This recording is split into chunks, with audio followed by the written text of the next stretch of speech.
Napatay ng pulisyang nakipagbarilan umanong suspect sa murder at iba pang krimen na ginamit pa ang anak sa pansalag. Ang insidenteng nahuli kam sa balitang hatid ni Von Aquino.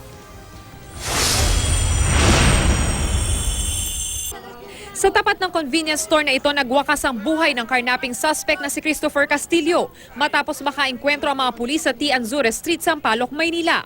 Nakipagbarilan si Castillo nang isilbi ng mga tauhan ng NCRPO Intelligence Unit sa kanya ang warrant of arrest para sa mga kasong frustrated murder sa Batangas at qualified carnapping sa Quezon City.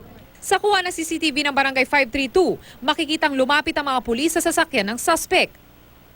Maya-maya pa, makikitang nagtago ang suspect sa madilim na bahagi ng kalsada sa likod ng poste kasama ang kanyang anak. Ayon sa mga pulis, dito na sila binaril ng suspect hanggang makatakbo palayo. Yung unang approach namin, so pinadadapa muna namin siya dahil kasama niya ang pamilya niya eh.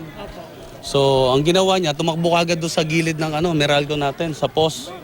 And then pinaulan na kami ng putok. Hanggang sa nakatawid siya rito at siguro hindi niya namalayan tong isang tropa natin dito na siyang nakabaril sa kanya.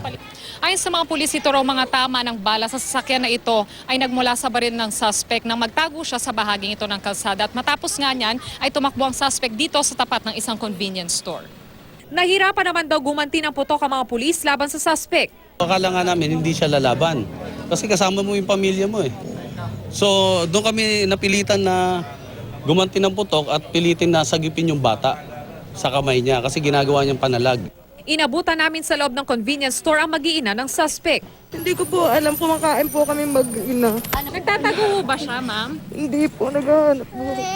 Bukod sa mga kasong frustrated murder at carnapping, may nasagap din umanong impormasyon ng mga pulis na sangkot sa pagtutulak ng droga ang suspect. Nakuha ang kalibre 45 baril sa tabi ng suspect habang 3 magazine ng baril naman ang nakuha sa kanyang sasakyan. Von Aquino, GMA News.